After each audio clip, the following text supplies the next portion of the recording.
Good evening, everyone, members of the board, administration, North Penn School District community. It's our pleasure to be with you tonight.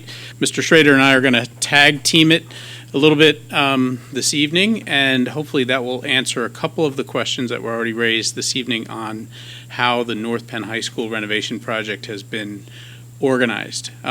Just to give you a little bit of introduction, we now have 4 phases of the work for the high school renovation project, and tonight I'll run through kind of the logistics of the phases, the budget for each phase, a little bit of reasoning on why we've selected the work in each phase. And Mr. Schrader, don't let all of the wonderful images fool you. He and his team, which includes the civil engineer, the MEP engineers, all of the wonderful folks who are working on the project, have labored long and hard in order to put these packages together. So you're going to see a lot of the fruits of his labors this evening, but we'll go kind of back and forth, and then I think if it pleases the board, at the end of each phase, maybe we take questions on that phase and move forward so that you can remember your questions by the end of 40-some slides that we have this evening. So with that, we're going to get probably a little more challenging as we go, but phase 1 is one that the board and the community should already be familiar with. Bids were received in February of this year. A notice to proceed was provided also in February, and contracts are underway. Shop drawings and procurement are underway for the first phase of work, which really includes the natatorium and K-pod renovations. It also includes work on site to relocate the propane fueling station, also fuel tank removals, strategic site work, most notably water lines on the site, and the construction of temporary classrooms in the existing high school to prepare for our work in phases 1, 2, and 3. We need extra classrooms wherever we can get them, and so we've worked with the entire administration to figure out every nook and cranny where we can fit an additional classroom in the building. The completion dates are identified there. The natatorium for dates associated with the upcoming swim season, and then K-pod, we're working from the 3rd floor down to the 1st floor with renovations, and the dates for completion of those phases you see there. The budget for the project is attached here in your presentation. This is the numbers that represent all of the work post-bid. As you may recall, the bidding process was very successful, some $2 million under budget here. And if it pleases the board again, this is how I'll always be reporting to you on the budget for each phase of the project. And the way that I like to do this is really to go down to the second to last line and look at, well, actually third to last line, and look at construction contingency. And I'll keep track of where our expenditures are during the project, and it'll be reflected in whatever the balance is for contingency. So one way to understand the financial health of the project is to take a look at where the contingency stands as compared to today, that $800,000 number. So we'll start to track costs against each of these line items and report on them on a very regular basis as we get through construction. Both hard costs, which are the contractor's costs, and soft costs, which are all of the things that the district purchases directly that goes into the project. With that, I'm going to turn the microphone over to Mr. Schrader, who's got some imagery on phase 1. Well, good evening. Nice to see everybody again. All of this is the outcome of weekly meetings here, 1 week between your team, our team, construction management, all the engineers, and so on. And then the opposite week is in our offices doing real detailed and finesse work on this. And then you find folks 2 to 3 times a week meeting with individual groups about specific topics, door hardware, building systems, room fit out, and so on. So it's been quite a process. The imagery that we're going to share, I think a number of you have seen the phase 1 imagery already. We'll hit a couple of new spots. We are not showing the natatorium because that essentially is going to be replaced in kind, all of the finishes, the systems. We are working on the steps and bleachers. We're putting in new railings there as well as the filming platform and so on. But you will see lighting, HVAC, paint finishes, tile, and so on. K-Pod as a whole, as you know, is receiving window replacements and roof. So that will also look like it does, just new systems. And obviously, as buildings age, you need to replace all of those. So we'll hit a couple of the newer spots here. In each of these images, there is a key diagram on the left-hand side, and the little bouncing blue dot will show you where the space is that we're talking about here. And we try our best to pick up an image of what the space looks like currently and then what it might look like as it's renovated. Every space will receive new finishes, where the HVAC is being replaced, the same, and also lighting and all power throughout all of these spaces. So you're seeing a new entry, main office reception area in K-Pod here. Branding will be consistent throughout the building. Finishes will be consistent throughout the building. And all of the areas of the facility will begin to look like one. It'll look like it was done today, and it'll feel that way until somebody decides to renovate it in the future. So new spaces throughout. The corridors, I think we talked about this at another point in time. The corridors themselves, many of the lockers will be eliminated. As you know, and as you walked through many facilities and toured facilities, the lockers are less used, and so we're finding other opportunities for those. So in the hallways, along with the refinishing of all the finishes and all the replacement of the systems, you get student touchdown spots. And so the students will have places as they circulate throughout the facility to do whatever and meet with whomever in the spaces. And so you see the lockers in the lower left, the removal and replacement in the upper right. And there are a whole series of benches and work tables and so on that are built in as you go down those hallways. K-Pod also has a couple of computer rooms across the hallway from where the main office is today. We get to take advantage of these very accessible spaces for the PAYS Lab. PAYS Lab obviously is a great space for transitional learning for students, on-the-job type learning. So this is fitted out with point-of-service stations. It has a laundry space, it has a small shop space, and then it also has an instructional space, along with all of the finishes throughout. This just turns and looks kind of out the windows, the new replaced windows, but you can see there's a small kitchen area to it, and again, that point of service on the left-hand side to kind of teach how to check out and things like that. Along with that is the Post-12 Lab, and you folks know what your Post-12 program is. So this is also transitional learning. It's a full apartment setup. So they have a living area, a Murphy bed in the background there, a kitchen, also laundry facilities as well. And as you turn around, there's an instructional space. So the space really serves as two purposes for those students. So great location, great renovations, and a nice opportunity for the students in that area of the building. One of the things that we're doing, and I think we talked about this before, but just to keep this consistent, the science labs are mostly going to be located here in K-Pod and also over in C-Pod. And so the idea will be to make sure that those labs look the same no matter which of the pods that they're in.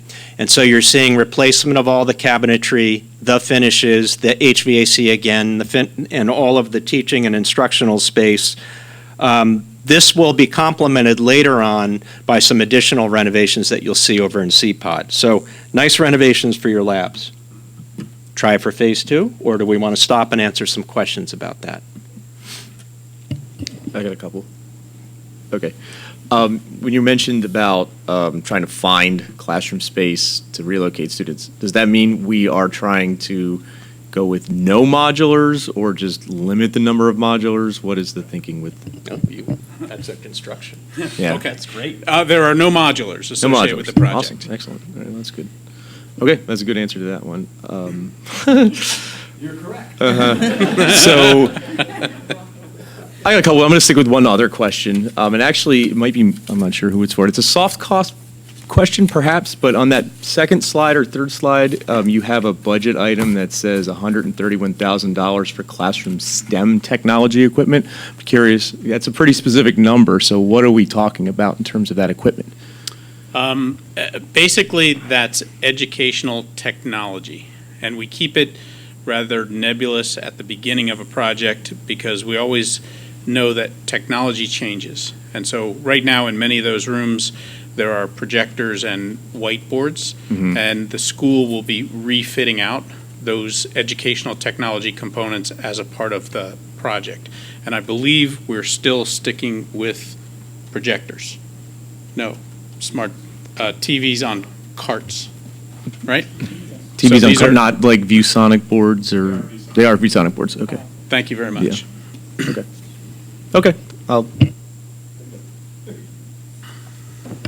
Just a follow-up. I'd be interested in a future ECI meeting and getting more information about exactly what the technology is that's going to be throughout the building and just how kind of we're determining what, because obviously this is a long-term project, so we don't want to start with something that's going to be outdated by the end of the project. So I'm just curious what direction we're going to go in. Perhaps well, we can come back and to also I think, because I know part of my interest personally, as I'm nearing the end here, is to have actually discussions about some of what teachers and groups that are being put together to look into what this is going to look like are talking about in terms of soft costs, right? Like, most of what you're planning, I don't have a lot of, influence over at this point, but I am really curious to know, like, when we're talking about, like, those PAYS labs, and we're talking about the science labs, they look nice, but they also, in these renderings, look empty. So I'm actually really interested, and I think that may be an ECI presentation in terms of, like, who,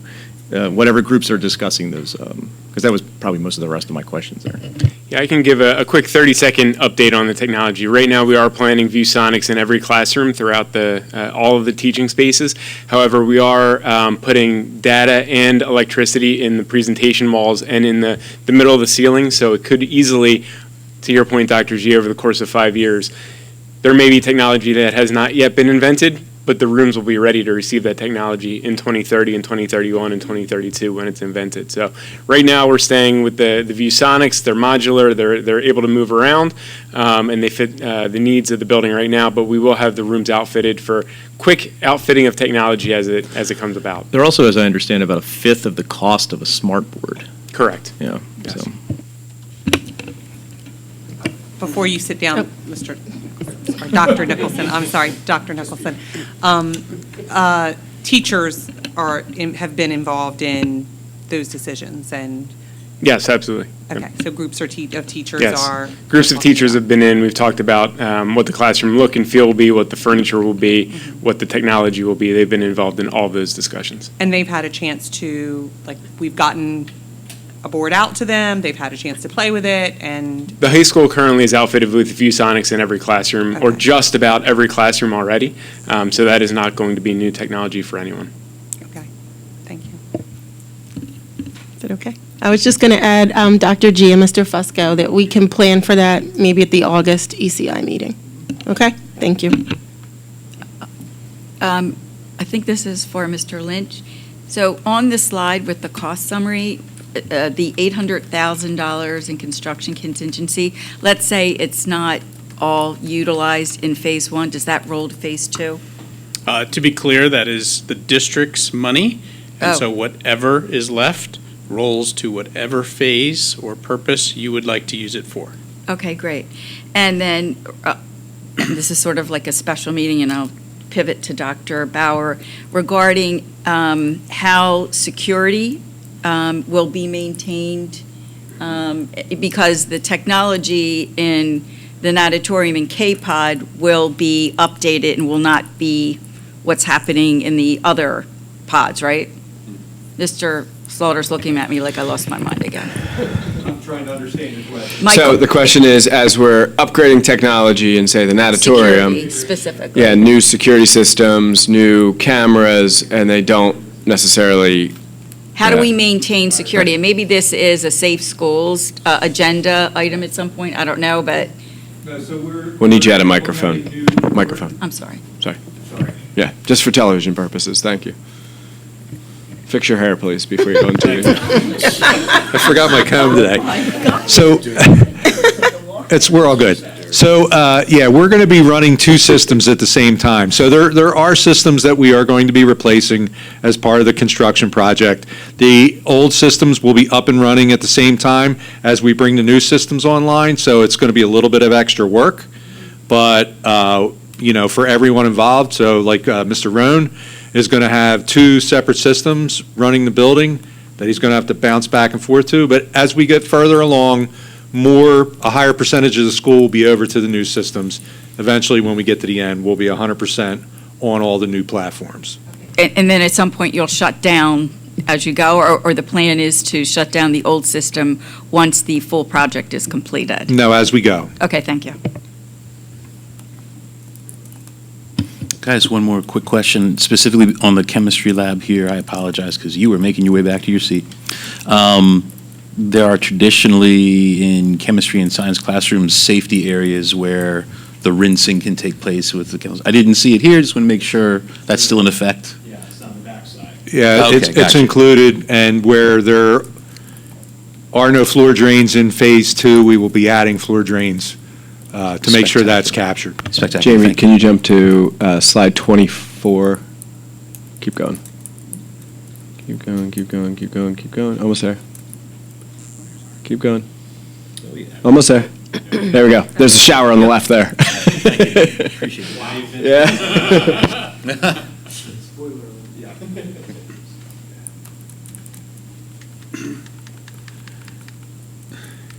That was easy, wasn't it, Mr. Lynch? That was Phase 1. It gets harder as we go, as we've learned, as we put the phasing together. So for all of the good questions that you just asked, this is the reason that the project has been broken into phases. Technology is just one response to that. The fact that what do we do in Phase 1 versus Phase 2? How do we make those purchases? How do you make those purchases as technology evolves? The first strategic effort is that technology is not in the contractor's bid. It's in your hands to procure for when the building is ready. So you're doing just-in-time procurement of the latest technology available for the classroom. So all of this has really gone through a very hefty thought process. So Phase 2. After Phase 1, natatorium and K-Pod are underway. We're starting on Phase 2, which are the pods that are listed there, A, B, C, D, and E, because they're kind of together. The biggest of them is A pod, and A pod carries with it the big addition that we need to create swing space for the rest of the renovation. So the way we create the swing space and hopefully avoid modulars is to build temporary classrooms within the existing school and build the additional capacity onto the school so that we have these spaces and can continually, through all of the phases, move students out of renovated areas. And so it begins with the construction of foundations and the addition to A-Pod, after which the rest of A-Pod will be renovated. And then we are toggling back and forth between D and E and C pods, but we're getting that sorted out. And the schedule that we have at this point is listed here. So right now we're advertising for bids this month. Bids would be due in late July. We would ask the board to act on them in August, and we'd begin procurement. Phase 2, from a construction standpoint, is really predicated on the receipt of the NPDES permit that's been submitted. We've gotten one comment letter back, and we expect that permit could go as late as October of this year before we get it, which would allow us to start site work. And so everything in the phasing schedule for construction that the contractors go by is really predicated on when we get the NPDES permit. And all of these dates here are predicated on when that permit is received. So it's very important, obviously, to pursue, get the permit. If we had any comments back from the Conservation District, which we've gotten, the team has been very quick to respond to them. And just to be clear, here we are going with D&E renovation first, and then C-Pod closes out Phase 2. just from a visual standpoint, and I did not bring the pointer up here for some reason. Does this have it? Oh, you got it, okay. Just to be clear on where this is, and it's a small pointer, bid package 2 is the addition of A pod, the renovation of A pod, the renovation of B pod, the renovation of DE pod, as we call it, and the renovation of C pod. It's everything north or planned north of the auditorium and H pod. This gives us the ability to really concentrate the renovation and also the abatement on the classroom spaces, the library, the large group, and the cafeteria spaces of the building.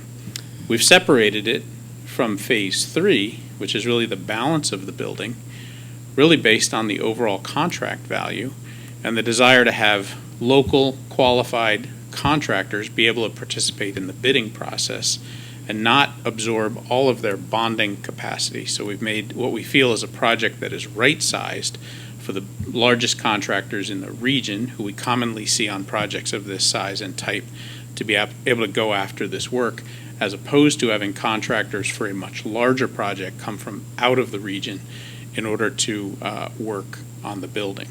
So there's the separation between the biggest parts of the project, phase 2 and phase 3.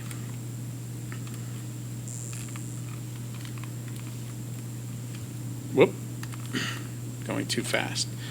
The dates for phase 2 are listed here. These are all of the prescribed dates for our advertisement, for the release of documents, our pre-bid conference, and everything leading to award, contract, and ultimately final completion. This chart will be here also for phase 3 and phase 4, which are much later in the project timeline. So all of your board meetings, we don't exactly know when those are yet. So all of it, in those 2 phases, this chart will be a little less filled out. But all of the dates for the bid package that we talked about tonight and are proceeding with are listed here.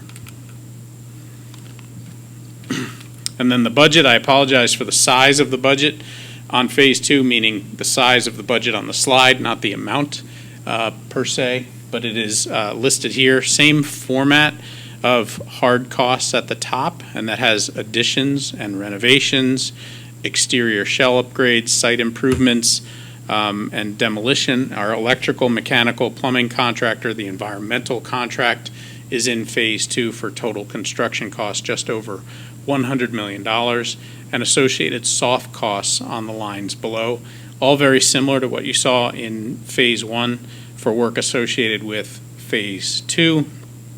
A very healthy phasing, design, and construction contingency of just at $11 million for a total estimated project cost just over $125 million for phase 2. We've done the same thing that I'll show you in a moment for phase 3 for the rest of the project. Our challenge in phase 2 and phase 3 is construction phasing, very simply. We need to work on second floor and first floor of each pod.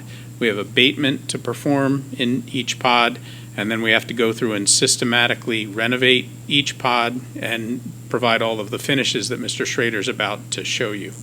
The benefit, if there is one, to a renovation of this type and size is that you do have pod structures, and so we're trying to take over as much of the pod as we can at any one time, as opposed to other renovations where the body of the building is really in one whole area. And so we have separate systems, separate power systems that feed each pod, and so that's one way that we can work our way through from a construction standpoint and do each area at a time. With that, I think I'll let Mr. Schrader run through the images. Probably most interesting for this project, for us, for the design team, has been the level of discussion of phasing. And Mr. Lynch has led that, obviously. He's had the resources of Colin Case, who's spent 10 years on job sites trying to phase projects, which is pretty impressive. Mr. Slaughter, who's made a career out of construction. And then they've had Dr. Nicholson in all of those conversations, so we figure out how you're going to move around that building as time goes on. So several folks have seen the image of the new, and you almost don't want to call it rear of the building anymore. This faces the stadium, and it will be a secondary entry to the campus. As you know, we have a secondary circulation route at the backside of the site, so it will probably help to disperse the arrival and departure traffic as administrators think about how they're going to move folks around the site. But it also provides another large entry point to the facility. So the interior of that space is this image, and the front lobby of the facility will have very similar finishes, very similar branding, and so as you come in both the back door and the front door, which will both kind of be front doors to the facility in the future, you'll have a very similar feeling. This side of the building happens to have all of the STEAM spaces, and so those glass walls that you're seeing on the left-hand side look into the arts areas. There are a couple of tech ed areas directly off of this, just off to the right, and then down to the right-hand side are the balance of the technology education spaces as well. More important to this, though, we have talked about circulation routes through this building from day one. And so what this kind of space does is it allows that separation of first and second floor immediately on entering the building, so that when students do come into this facility, those who have to go to the second floor can go right to the second floor, which is not something people can do today. When we get to the front entry images, which are not in this presentation, you'll see something similar. There's an opportunity for students now to go directly to the second floor from your front lobby, as well as from the back lobby here. And then the last part of this is, for the multiple months a year that we have good weather in the area, that glass wall at the back actually accesses the courtyard area, and you'll have a very nice courtyard area for students to circulate almost as if it's a college campus on the interior of the building, if that makes any sense. So that gives you a little bit of sense of that. Important to us through this whole process has been trying to some extent, erode all of these tight corners and provide people more opportunity to see as they're going around these corners, and as we take locker banks out, to provide these areas for students to stop. You know, kind of that community college feel. You've got room to sit down, you've got opportunity to do a little bit of work, or to just have some time with some students as you work through the process of the day. So these kinds of corners will start to appear in the facility, and as we've talked about, since many of you have toured facilities, furniture makes everything in these new high schools, and so you'll start to see movable furniture and furniture that is very mobile as a whole. The dining area, lower left-hand corner, is the same image as you see in the upper right. And so this just gives you a good sense. One of the biggest things that we're doing here is taking that from 4 separate areas, plus the senior caf, and trying to open the whole thing up so it's more of a food court area. We're replacing all of the food service equipment. We're providing an entire new food court distribution, so it's as if students were going to a college food court and being able to select the products that they like. And again, you'll start to see the same kinds of graphic images and so on throughout the facility in similar finishes. One of the things that I notice when I look at all of these renderings is that many of them are done without the light fixtures in them, and I think that's testament to the amount of daylighting that will be coming into this facility as we start to open up some of those exterior walls and put more windows in and so on.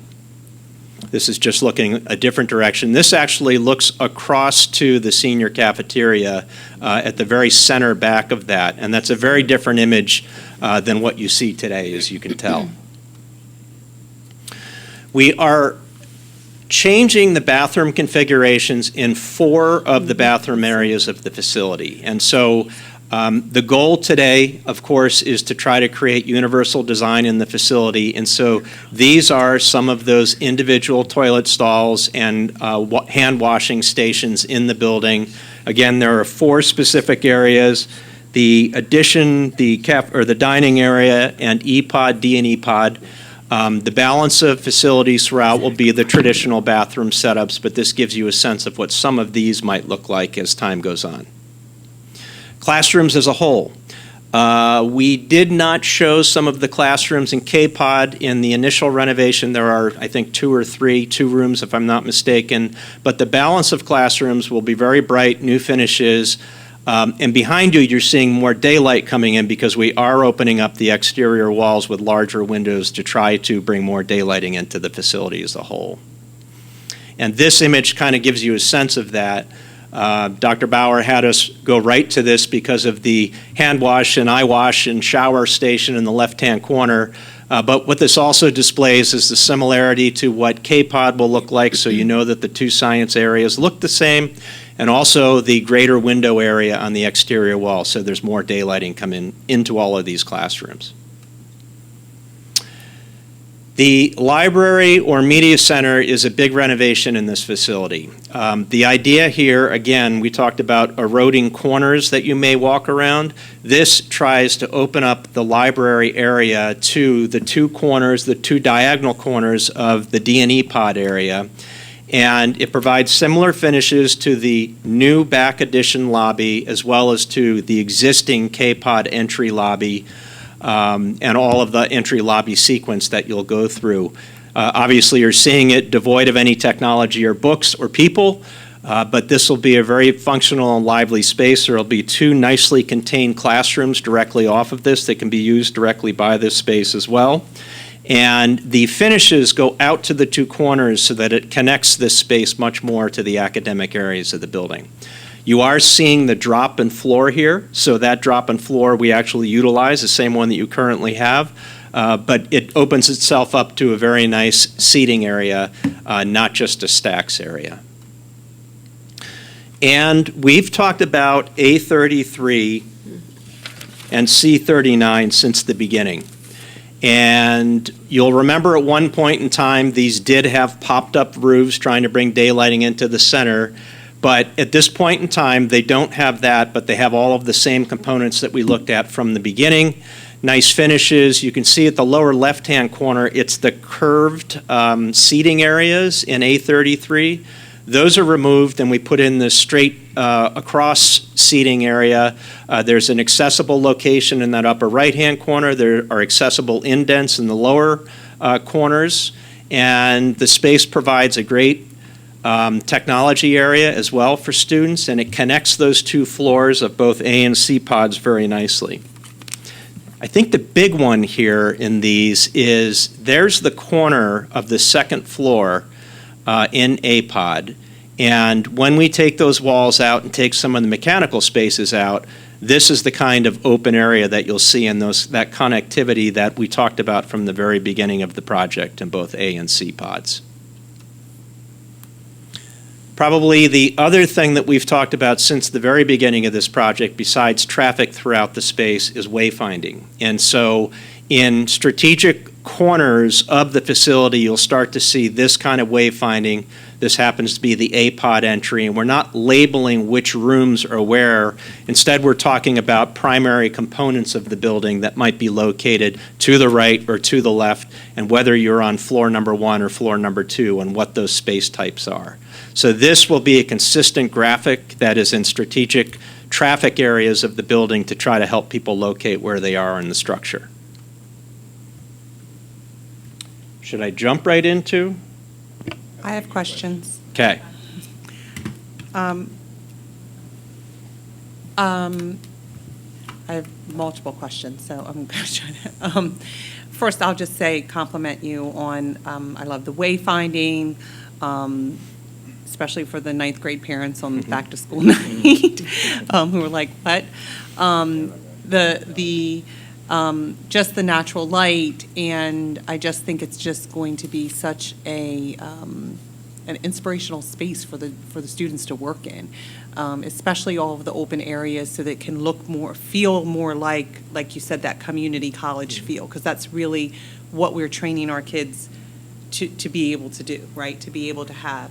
We still have night zone in place, correct? So the idea is that we are moving towards that. I was wondering, I liked the courtyard, or food court, yes, the courtyard and the food court. What is the plan as it relates to renovating the cafeteria space and still being able to feed the children? The tricky one.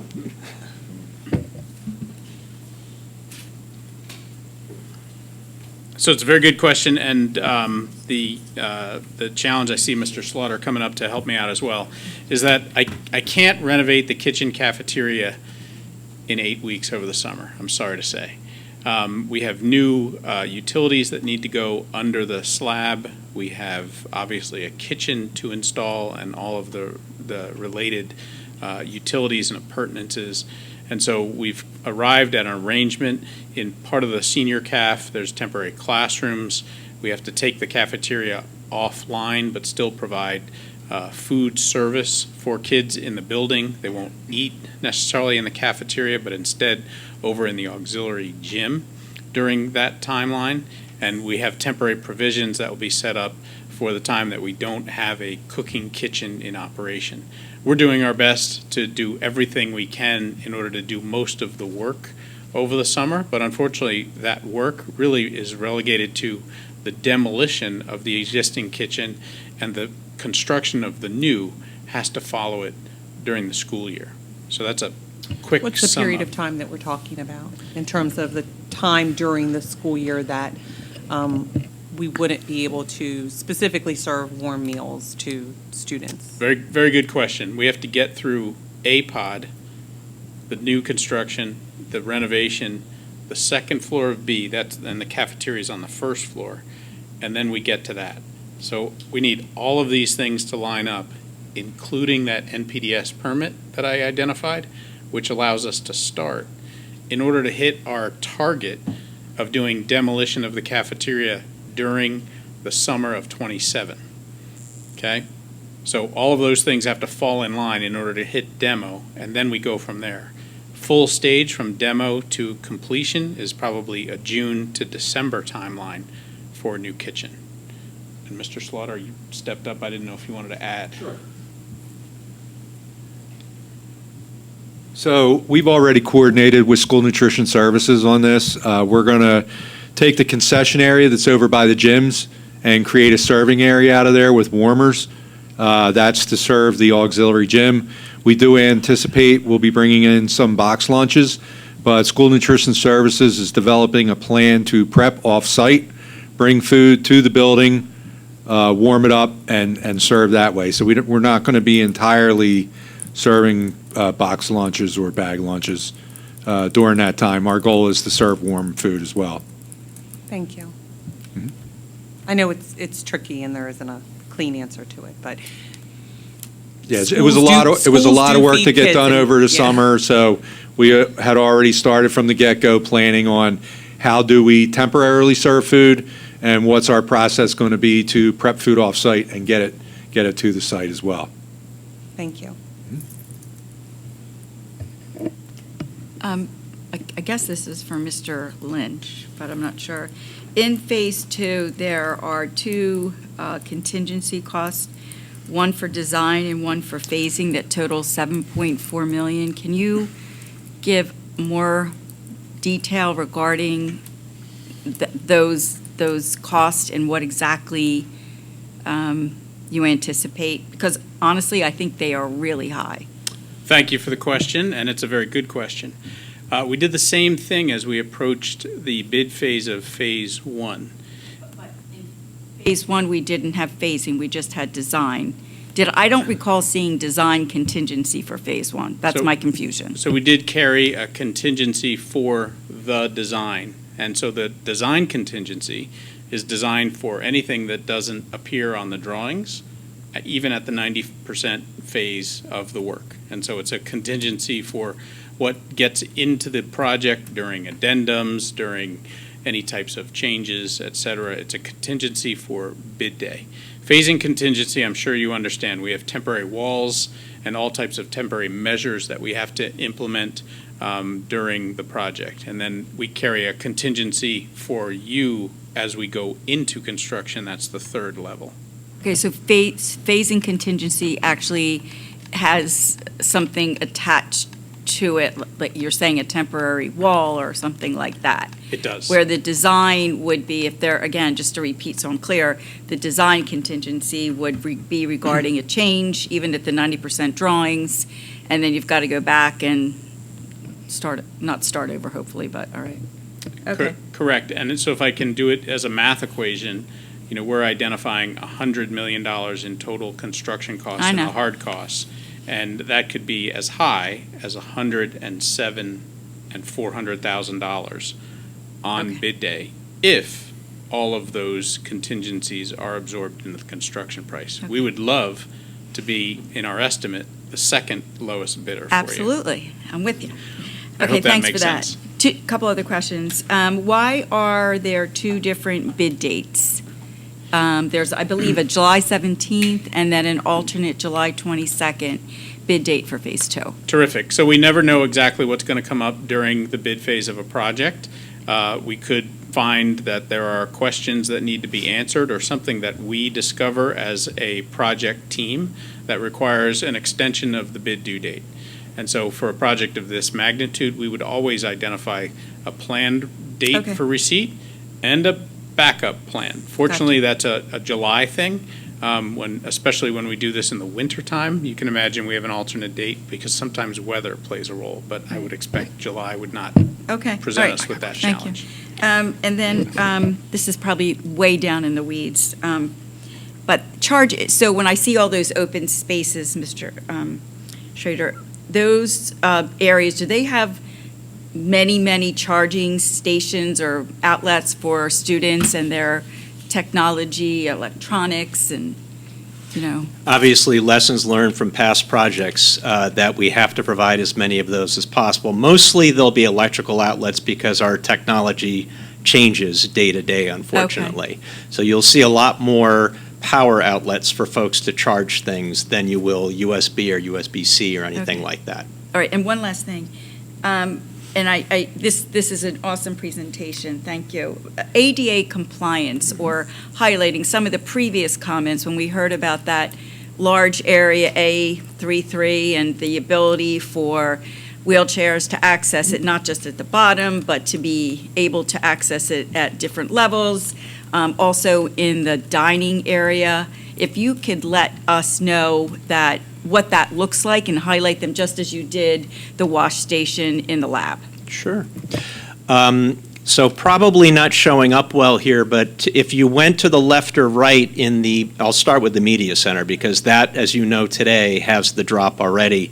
This has ramps on either side, and they become part of the cabinetry, part of the bookshelf system, and so it doesn't appear as if it's something that's specifically made for somebody with a disability. Instead, it's just natural accessibility, and so that's part of that universal design concept.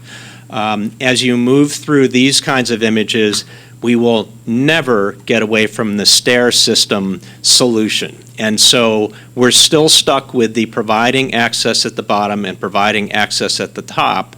The middle would require some kind of lift system, or it would require a ramp system that obviously is not accessible and not usable in a space like this.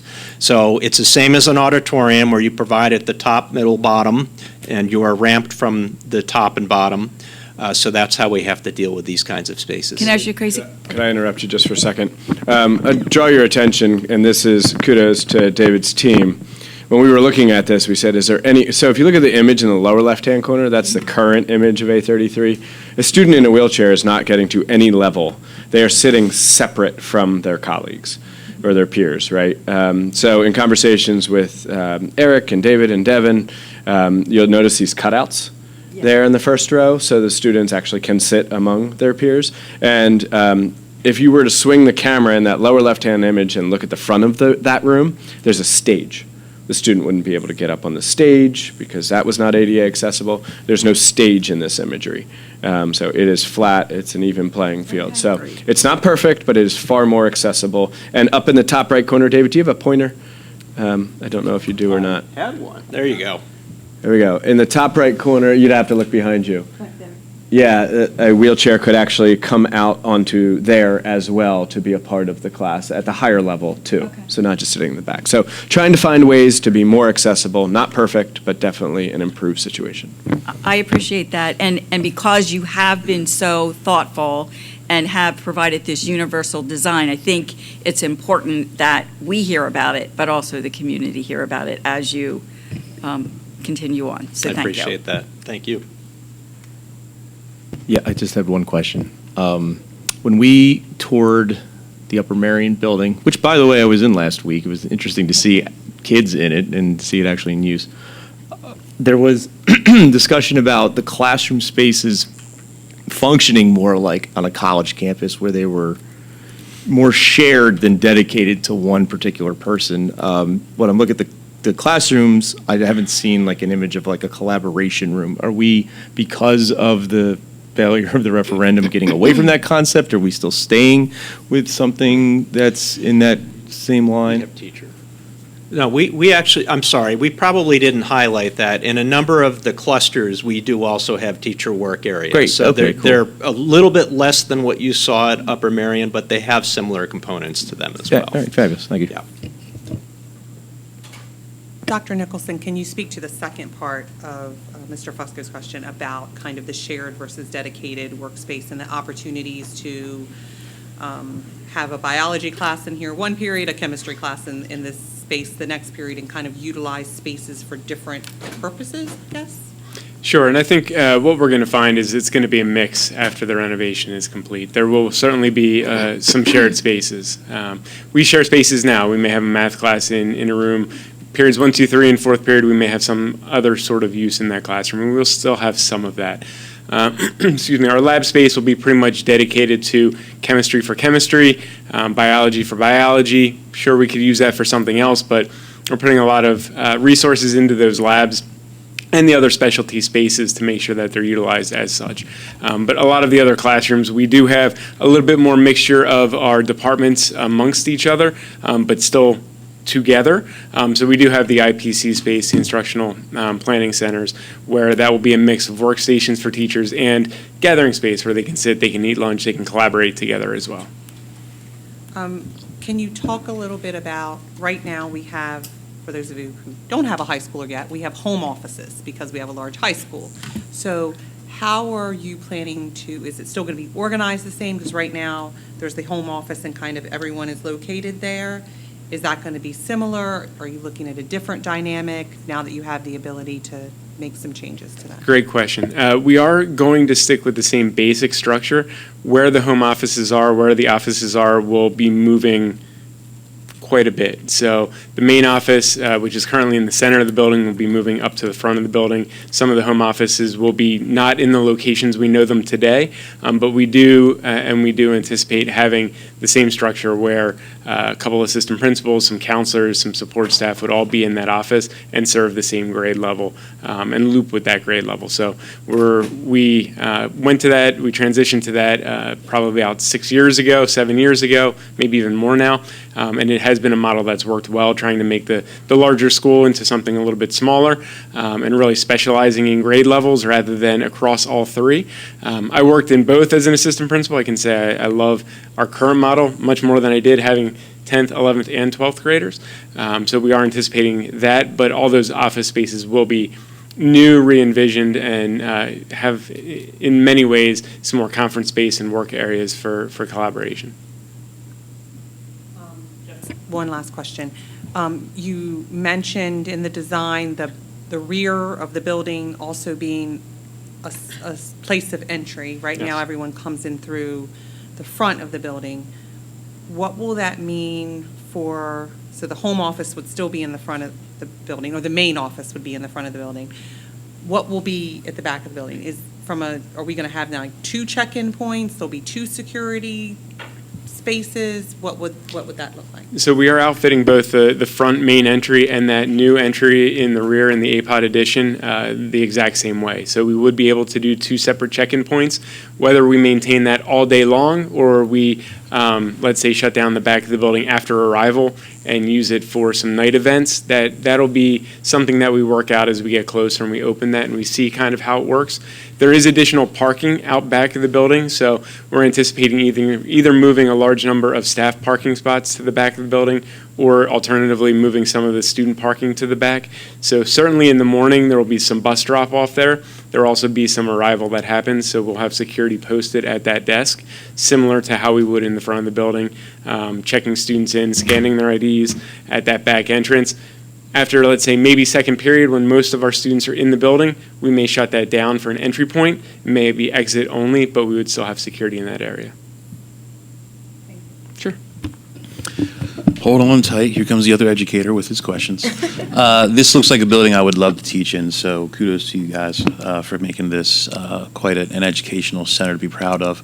I love that the open spaces allow for more traffic. For folks at home, don't forget the high school schedule has 8 different periods, so not only are students traveling through a large building, they're also doing it many times a day. So we want to make sure that they're there when they're supposed to be there in 4 minutes. From the current design to the new design, it seems like we have maybe a net gain of 2 or 3 classrooms, or are we net gaining sort of more educational spaces like the new A33, I'll call it, or those, kind of transition zones? So how many actual new specific classrooms versus just these spaces that we can bring our kids out into during a class? Sure, and I'm going off the top of my head. Yeah, it's very specific. I believe the APOD addition is adding 16 classrooms, but throughout the renovation, there's some net loss. For instance, punching holes through APOD to add to the APOD addition, we lose a couple of classrooms there. With the change in JPOD, which I'm sure we'll talk about shortly, there's some classroom space there that will be lost because the current fitness center cannot be programmed as a space because it is completely inaccessible for ADA purposes. So that will be moving down into the JPOD area. So there is a net gain. I believe it will be around 8 to 10 when it's all said and done. But again, that's off of memory from the top of my head. No, that's great. That sounds excellent and is a better number than I had anticipated. Thank you. Sure. Okay, one more, and that, I'm going to zip it. I'm back to, it's your birthday. Are you leaving?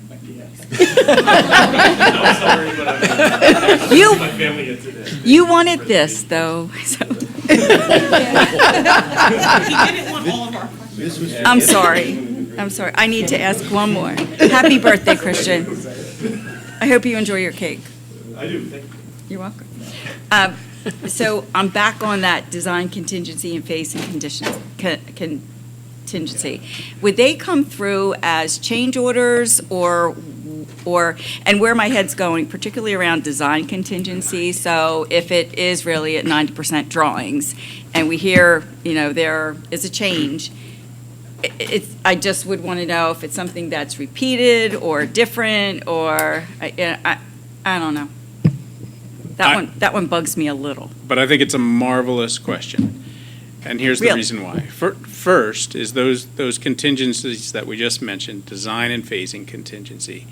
Anything that is unused or unconsumed, if you will, by the bid, rolls into the project contingency for you. It just moves into that, and you can push it to another phase if you need to. Again, it's the school district's dollars. Now, when we talk about change orders, you mentioned the magic word. A change order that's issued does come out of the project contingency. That is the reason that the contingency exists. So as we go from phase to phase, as we finish phase 1, we'll be showing you where we stand with contingency. And as soon as that phase is complete, that contingency moves to the balance of the project. It can be placed wherever the board so chooses. Again, always the contingency is always your dollars.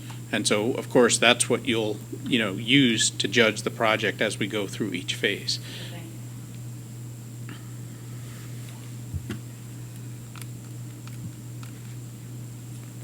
Could I Okay. ask one question?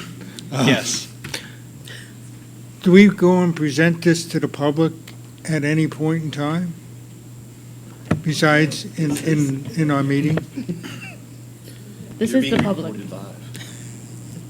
Right? Yeah, I mean, this is really our platform. Pete has gone to present to students at times, he has gone to present to the staff, but this is the community. We've got one community member here who's a student reporter, so thank you for being here. But no, it would just be. Your story so- means the world to us. Yes. Thank you. So we do have a mechanism we have a website reserved for renovations. Bob's going to do some regular updates, like live streams, walking through the renovation and videos, those types of things. But there's going to be a multi-modalities, if you will. It's going to be board meetings, Facebook Live events, YouTube channel, newsletters, website. We're going to try to triangulate all of that. And we could possibly tell them to look at the meeting if course. they wanted to Yeah. follow through with that. Thank you. Yeah. And the approval process goes through the township land development process, which is also at public meetings. So,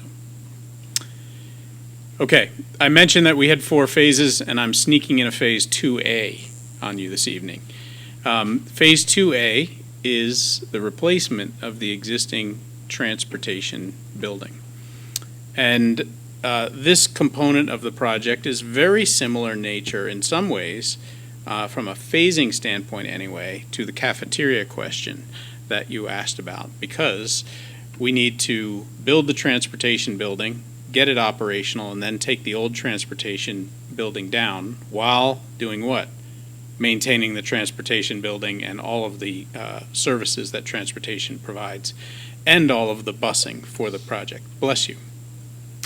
And so in order to deliver the transportation building, we've taken a slightly different route, and we're working through a cooperative purchasing contract through Gordian, the same company that delivered the health services building to the district, so that we can get a direct quote from Gordian and their contractor, who was publicly and competitively bid from year to year in order to provide construction services. And so we're in the throes of doing that now. Mr. Schrader's team has put together the design for the building. It's been relayed to Gordian's contractor, who's S.J. Thomas, who will provide a quote at the same time as Phase 2A bids for the construction of the transportation building. And the start of the building is also predicated by that wonderful NPDS permit. And the site of the construction building is just planned north of the existing building, which is shown on the plan. And you can see through the transparency of the new building that there are trees currently in that location. Well, we need the NPDS permit to clear the trees and prepare the ground for the new building. And so by using the Gordian contract, it introduces a degree of flexibility to the construction of the building and the ability to negotiate with the cooperative purchasing contractor on the precise start of the work while maintaining an adequate procurement phase so they're ready to go. That's as succinct as I can put how we plan to go about the transportation building, and you know some of the history. Here is a plan of the transportation building that we've worked out with the entire facilities and transportation team. It includes bay design, a wash bay, appropriate storage areas, meeting areas, bathroom areas, and also a mezzanine. It's meant to be a building that's a pre-engineered metal building type with a metal roof and accommodates all of the needs of transportation and maintenance out on the site. We've spent considerable time trying to locate this building on the site, decide which way bay doors face on the site, identifying how the fueling station that will serve the buses will work, the generator for this building, and all services. And so the Gordian contractor will build just the building, and the Phase 2 contractor will prepare the site and do all of the finish site work for the building. So that's how we've separated the division of scope for the transportation building. And so, as I mentioned, the design is nearing completion. We're using cooperative purchasing. The start date will be dictated by the NPDS receipt and the Phase 2 contractor's clearing and construction of a stone building pad. The pricing, as I mentioned, it will be received on the same timeline as Phase 2 and awarded at approximately the same time. And completion will be coordinated to allow the district to move into the new building and for the existing transportation building to be abated and demolished, presumably during the summer of 2027 and after the A-pod addition is complete. That's a mouthful, and so is the site arrangement associated with all of the work on A-pod, the transportation building, moving people into the new transportation building, maintaining parking and utility work on the back of the site, and that is the phasing challenge that we have and that we've been working out. Some of those things have been done very proactively. As an example, the water lines in the back of the existing high school and the conveyance of those water lines to North Penn School District from North Penn Water Authority was a great way for us to get in this summer and install those water lines that serve not only the building, but ultimately the transportation building. So it's a very complex web. And the costs, again, for Phase 2A, which is the transportation building, are listed here. Here, there is no phasing contingency. I'll hit that question straight on because this is a new building, so it should be clean. We have a design contingency here. We have soft costs that include owner-procured equipment that'll be in the building. This building will have, I'll call it a bid alternate as to whether or not we actually install wash bay equipment for bus washing in the building, and we have a couple of other smaller alternates, but this is how the transportation building is stacking up at this point.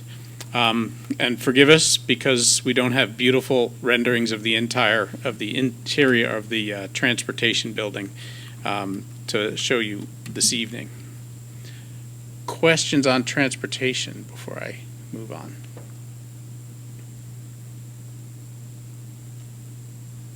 Okay, and now Phase 3. Phase 3 is the rest of the building, to put it simply, pods F, J, H, and G pod. So the biggest components of those pods are the auditorium and the band, orchestra, choral, tech ed, gym, and then ultimately the main lobby, which we are not doing in the first phase because we want to do it at the very end. Also, J-Pod's conversion from art to fitness and additional staff offices, and the final conversion of the Audion, which will house temporary classrooms really for the duration of the project. That is what is in Phase 3. We're looking at an advertisement date out in 2028 for Phase 3. One of the primary goals here is to get underway with Phase 2 and watch how it goes and find out if there are challenges and learn from some of those challenges and incorporate them into the following bid if we need to. Gives us flexibility. Also gives the design team flexibility, and as I mentioned before, breaks the project up for bonding capacity reasons for contractors so that they're not trying to forecast cost for you in 2025 for what they'll experience between 2028 and 2030. I'm sure that you can understand. So as these dates become more in focus, along with your meeting dates, we'll fill in this chart and keep you updated as we go. Similarly, the cost projection is listed here. For the interest of our eyes this evening, I have not included the list of soft costs, but there are soft costs associated with them, along with phasing, design, and construction contingency, bringing an estimated cost to just shy of $88.7 million. I think I'll give it back to Mr. Schrader, who can take you through Phase 3.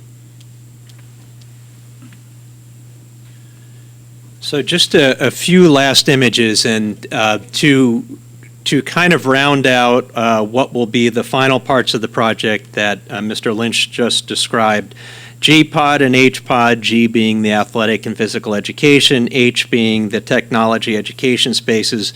They're finalizing development, so we don't have renderings of those yet. And as far as F-Pod is concerned, what you're seeing are the various music performance spaces. The auditorium is finishing up. We thought because it's going to be the gem of the facility that we would not show that to you until it's 100% complete. So hang in there and stay tuned. In this case, what's cool about this is we were able to get all of the performance spaces and the practice spaces at the same level as the stage. So from the band room, choral, and orchestral room, you can go right from there into the backside of the stage. If you have to roll instruments across, they can go directly through double doors and garage doors onto the stage. You won't have to go up or down any steps from these spaces.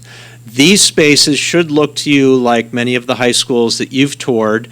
They're taken directly from spaces like the Upper Marion Area High School that you saw, or the Springfield High School, or any of the others. Full locker bays around, great acoustical treatment to the spaces, new finishes, and quite frankly, they're new spaces. So this is the band room, the choral room with its risers, and now suddenly we're starting to see light fixtures in for the first time here. But they also have their instructional spaces, and you can see the instructional audio-visual right in the right-hand corner there, so that'll be in each of the spaces, and outside windows to make sure that these are all naturally daylit as well. So that one is the choral room, and finally the orchestra room as well.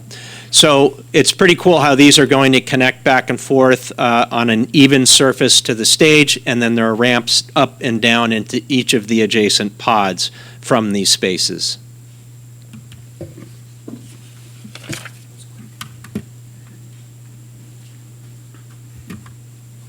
Thank you. And then phase 4. Now we're getting to the end of the project. We're getting to a simpler portion of the project. And phase 4 is envisioned to be a site contract only. And you can imagine after we go through all of these phases and we have contractors and parents and students and buses going all over on the site and construction on a daily basis for some number of years, it's going to take a toll on the site, on the parking lots, on everything that turns up nice at the end of the project. And so we've decided to save that work for last, in that we don't want to put in new asphalt and new site work and a lot of new landscaping, although there will be some, for it only to get potentially damaged during the balance of work by construction or by whatever happens. And so the work to, for instance, restore the front parking lot, the large front parking lot, and some of the deteriorated stormwater that's under that lot is saved for phase 4. The final coats of asphalt on our site roads, like the bus loop, the driveway out to Valley Forge, the driveways across the site would be saved for a final site contract at the very end of the project. It also includes potentially bid alternates for site work like the tennis courts and some of the final work that's been envisioned. And one other component of this site improvement, especially for the front lot and for the stormwater pipes that need to be restored that are under the front lot, it will require a modification to the NPDES permit. And so that will be something that we do in probably the second or third year of the project to prepare for phase 4. That was another way in order to try to expedite the NPDES permit for this year so we could get started with the work. Similarly, I've tried to provide the budget for what that work is expected to cost, and we'll fill in the dates out there. I would like to bid this project probably in 2029, if not 2030, and get a great head start so that we're doing work in the summer for a lot of this work so that, again, we're not impeding the educational process, especially at that time when you'll all be sick of seeing myself and Mr. Schrader and hearing about construction at that point in time. We just, at this point, want to be done. Oh, that went fast.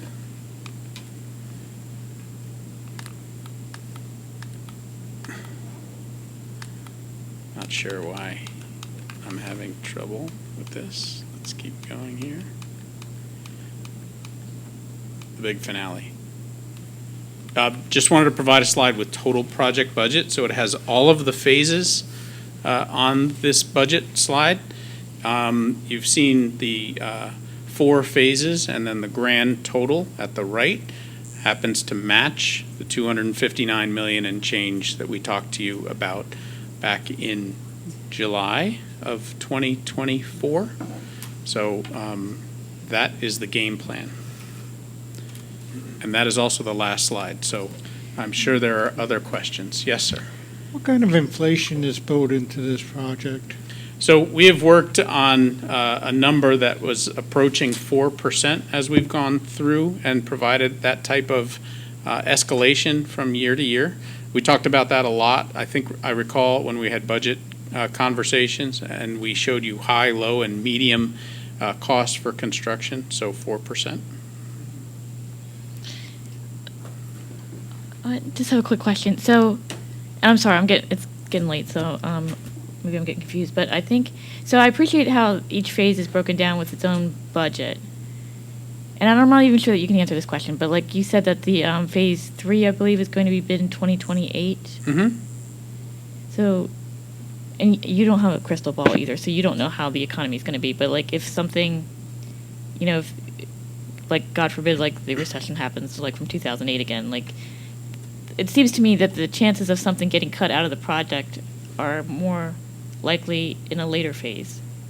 Is that a fair assumption? Like, just processing for a minute, and I think the answer is yes, because it depends on how this next bid comes in, right. And that will really dictate what we do in the next phases. Now, from that standpoint, this is one of the reasons that we've broken it into phases, because we see what happens in phase 2, and is there something that we can alter, not remove, but alter from a value standpoint in phase 3 to account for any overage that we see. Naturally, we don't want to take out scope, but is there something that we can do to the building? And everyone has said, let's make sure that we don't touch the auditorium, but are there other areas of the building where we can come up with ideas if we need them? Certainly, as we get to the end of the project and we see where we are with cost, yes, there's a certain mentality that would say, what do we need to offload from this plane in order to land it? So I think it goes without saying on every project that that's how you look at the project and how you manage the project from start to finish, if that answers your question. Mm-hmm. It does. I guess I have a follow-up question now that Mrs. Stoll asked that question, because maybe it was my naivety, but I guess I was thinking that the design that we were being shown and kind of our approval of that was what we were going to get at the end. It's kind of like buying a prom dress and then 5 years from now you tell me that it's not going to have sleeves, or it's not going to have the train that I wanted. I have no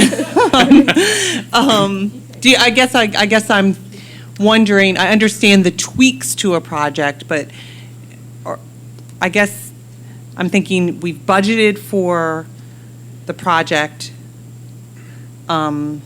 Like I feel like I'm buying the car that I think I'm buying, but like I'm trying to speak in car language. Maybe that's helpful. I'll use a different analogy.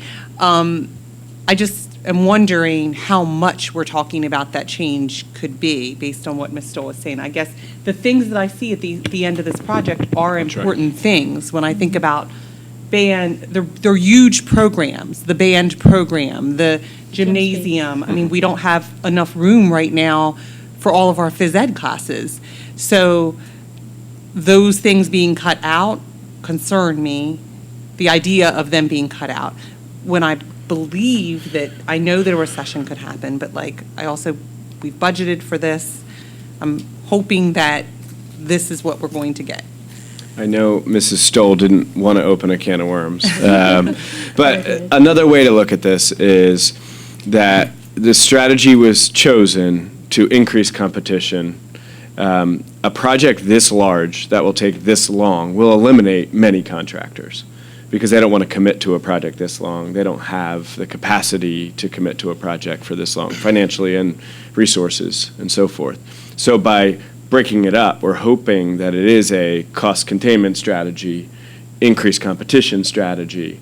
There is risk, of course, but it also allowed us to start phase 1 right away. instead of waiting an extra year because of some of the permitting and some of the things that we were coming upon. So we broke it up into phase one to get started real quickly.